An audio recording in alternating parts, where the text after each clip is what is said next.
Imagine two people who earn exactly the same amount of money, same age, same city, same opportunities, yet by the time they turn 35, one is financially free while the other is still counting the days until payday. What happened? Most people think the answer is talent, luck, or hard work. But psychologists have discovered something far more interesting. The biggest difference between those who become wealthy early and those who don't is hidden inside a decision that happens in less than 3 seconds. Here's a simple experiment. If someone handed you $1,000 right now, what's the first thing that comes to mind? A vacation?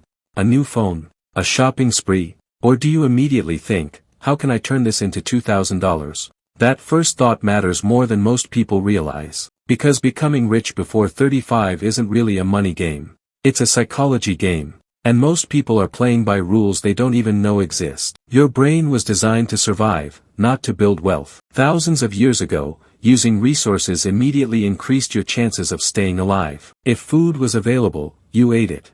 If resources existed, you used them. The future was uncertain. But today, that same survival instinct shows up in a different form. Impulse purchases, lifestyle upgrades, the urge to reward yourself every time you earn more. And that's where the trap begins. Imagine getting a raise at work. You promise yourself you'll save more money, but a few months later, you have a nicer apartment, a newer car, more subscriptions, and somehow, the same amount of money left over. This phenomenon has a name: lifestyle inflation.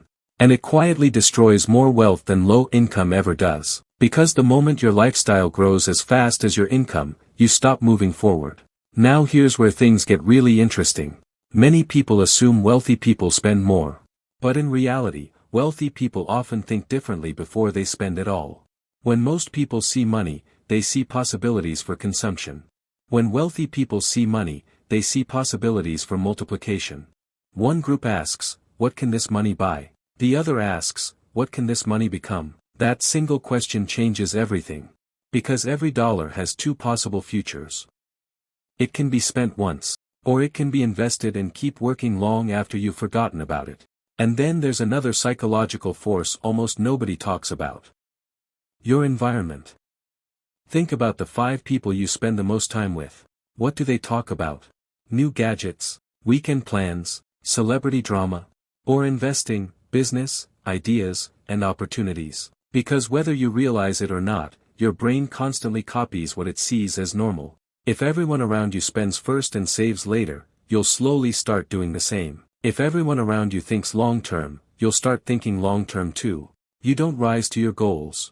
You drift toward your environment. And that brings us to the final shift. The one that separates people who stay busy from people who become free. Most people spend their lives selling time for money. But wealthy people become obsessed with buying their time back. They learn valuable skills, build assets, create systems, and slowly reach a point where money keeps moving even when they aren't. Because eventually they realize something most people discover too late. The purpose of money isn't luxury.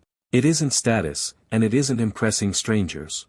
The purpose of money is freedom. Freedom to choose where you live. Freedom to choose how you spend your day. Freedom to choose what kind of life you want. And the people who become rich before 35 aren't necessarily the smartest people in the room. They're simply the ones who learned to think differently while everyone else was thinking the same. So here's the question. The very next dollar you earn, will you spend it to make your present look better? Or invest it to make your future stronger? Because the answer to that question is quietly creating the person you'll become.